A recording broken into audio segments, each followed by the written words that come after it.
युद्ध करने वाले मुझको धिक्कार है। नंदीश्वर कहते हैं, मुनि, इस प्रकार पांडु पुत्र अर्जुन को महान पश्चाताप हुआ।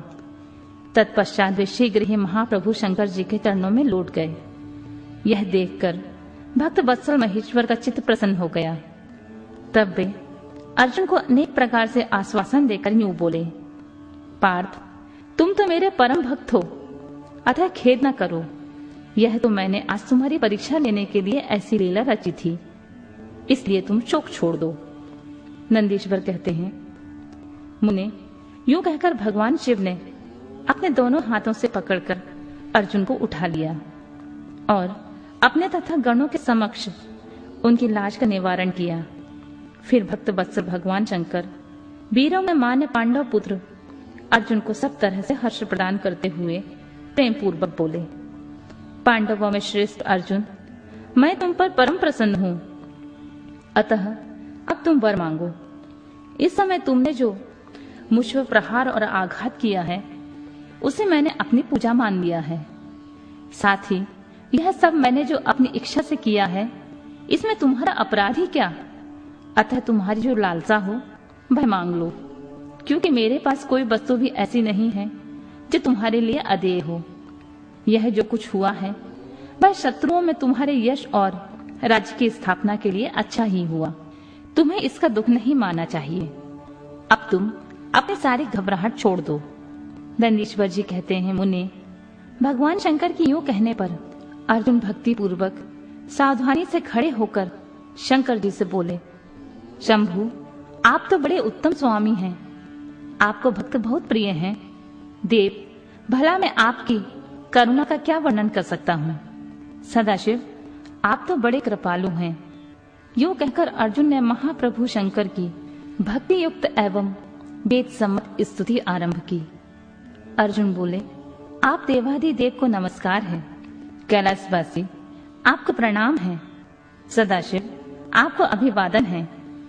पंचमुख परमेश्वर, आपको मैं सिर झुकाता हूँ। आप जटाधारी तथा 3 नेत्रों से विभूषित हैं, आपको बारंबार प्रणाम है। आप प्रसन्न रूप वाले तथा सहस्रों मुखों से युक्त हैं, आपको प्रणाम है। नीलकंठ, आपको मेरा नमस्कार प्राप्त हो। मैं सद्योजात का अभिवादन करता हूँ। वामांग में गिरजा को धारण करने वाले वृषभध्वज, आपको प्रणाम है। 10 भुजाधारी आप परमात्मा को पुनः पुनः अभिवादन है। आपके हाथों में डमरू और कपाल शोभा पाते हैं तथा आप मुंडों की माला धारण करते हैं, आपको नमस्कार है। आपका श्री विग्रह शुद्ध स्फटिक तथा निर्मल कपूर के समान गौरवर्ण का है।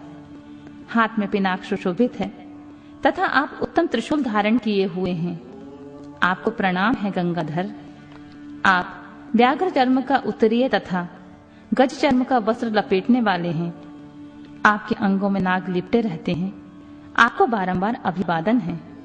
सुंदर लाल लाल चरणों वाले, आपको नमस्कार है। नंदी आदि गणों द्वारा सेवित आप गणनायक को प्रणाम है। जो गणेश स्वरूप हैं, कार्तिकीय जिनके अनुगामी हैं, जो भक्तों की भक्ति तथा मुक्ति प्रदान करने वाले हैं, आपको पुनः पुनः नमस्कार है। आप निर्गुण सगुण रूप रहित, रूपवान, कलायुक्त तथा निष्कल हैं। मैं आपको बारंबार सिर झुकाता हूँ। जिन्होंने मुझ पर अनुग्रह करने के लिए किरात वेश धारण किया है, जो वीरों के साथ युद्ध करने के प्रेमी तथा नाना प्रकार की लीलाएं करने वाले हैं, उन महेश्वर को प्रणाम है। जगत में जो कुछ भी रूप दृष्टिगोचर हो रहा है, वह सब आपका ही तेज कहा जाता है। आप चिद्रूप हैं, त्रिलोकी में रमण कर रहे हैं। जैसे धूल कणों की आकाश में उदय हुई तारकाओं की तथा बरसते हुए जल की बूंदों की गणना नहीं की जा सकती, उसी प्रकार आपके गुणों की संख्या नहीं है। नाथ, आपके गुणों की गणना करने में तो वेद भी समर्थ नहीं है। मैं तो एक मंद बुद्धि वाला व्यक्ति हूँ, फिर मैं उनका वर्णन कैसे कर सकता हूँ। महेशान, आप जो कोई भी हो, आपको मेरा नमस्कार है। महेश्वर, आप मेरे स्वामी हैं और मैं आपका दास हूँ, अतः आपको मुझ पर कृपा करनी ही चाहिए। नंदीश्वर कहते हैं, मुनि, अर्जुन द्वारा किए गए इस स्तवन को सुनकर भगवान शंकर का मन परम प्रसन्न हो गया। तब वे हंसते हुए अर्जुन से बोले, वत्स, अब अधिक कहने से क्या लाभ? तुम मेरी बात सुनो और अपना अभीष्ट वर मांग लो। इस समय तुम जो कुछ भी कहोगे वह सब मैं तुम्हें प्रदान करूंगा। नंदीश्वर कहते हैं, महर्षि, शंकर जी के यूं कहने पर अर्जुन ने हाथ जोड़कर नतमस्तक हो सदाशिव को प्रणाम किया और प्रेम पूर्वक गदगद वाणी में कहना आरंभ किया, विभो, आप तो स्वयं ही अंतर्यामी रूप में सबके अंदर विराजमान हैं, अतः घट घट के जानने वाले हैं। ऐसी दशा में मैं क्या कहूं? तथापि मैं जो कुछ कहता हूं उसे आप सुनिए। भगवान, मुझ पर शत्रुओं द्वारा जो संकट प्राप्त हुआ था वह तो आपके दर्शन से विनष्ट हो गया है। अब जिस प्रकार मुझे इस लोक की परासिद्धि प्राप्त हो सके वैसी ही कृपा कीजिए। नंदीश्वर कहते हैं, मुनि, इतना कहकर अर्जुन ने भक्त वत्सल भगवान शंकर को नमस्कार किया और फिर वे हाथ जोड़कर मस्तक झुकाए हुए उनके निकट खड़े हो गए। जब स्वामी जी शिव जी को यह ज्ञात हो गया कि यह पांडव पुत्र अर्जुन मेरा अनन्य भक्त है, तब वे भी परम प्रसन्न हुए और फिर महेश्वर ने अपने पाशुपत नामक अस्त्र को, जो सर्वदा समस्त प्राणियों के लिए दुर्जय है, अर्जुन को दे दिया और इस प्रकार कहा, वत्स, मैंने तुम्हें अपना महान अस्त्र दे दिया। इसे धारण करने से अब तुम समस्त शत्रुओं के लिए अजेय हो जाओगे। जाओ, विजय लाभ करो। साथ ही मैं श्री कृष्ण से भी कहूंगा, वे तुम्हारी सहायता करेंगे, क्योंकि श्री कृष्ण मेरे आत्म स्वरूप भक्त और मेरा कार्य करने वाले हैं।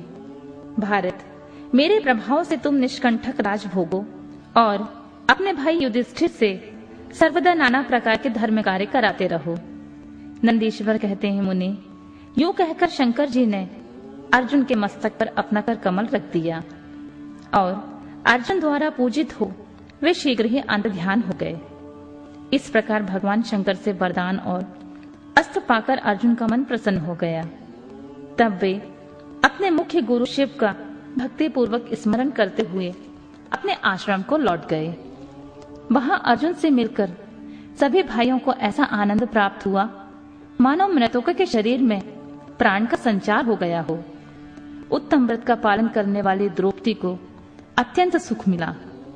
जब वह उन पांडवों को यह ज्ञात हुआ कि शिवजी परम संतुष्ट हो गए हैं, तब उनके हर्ष का पार नहीं रहा।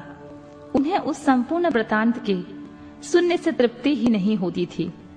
उस समय उस आश्रम में महामनस्वी पांडवों का भला करने के लिए चंदन युक्त पुष्पों की वृष्टि होने लगी। तब उन्होंने हर्षपूर्वक संपत्ति दाता तथा कल्याणकर्ता शिव को नमस्कार किया। 13 वर्ष की अवधि को समाप्त हुई जानकर यह निश्चय किया कि अवश्य ही हमारी विजय होगी। इसी अवसर पर जब श्री कृष्ण को पता चला कि अर्जुन लौटकर आ गए हैं, तब यह समाचार सुनकर उन्हें बड़ा सुख मिला और वे अर्जुन से मिलने के लिए वहां पधारे तथा कहने लगे कि इसलिए मैंने कहा था कि शंकर जी संपूर्ण कष्टों का विनाश करने वाले हैं। मैं नित्य उनकी सेवा करता हूँ, अतः आप लोग भी उनकी सेवा करें। मुनि, इस प्रकार मैंने शंकर जी के किरात नामक अवतार का वर्णन किया। जो इसे सुनता है अथवा दूसरों को सुनाता है, उसकी सारी कामनाएं पूर्ण हो जाती हैं।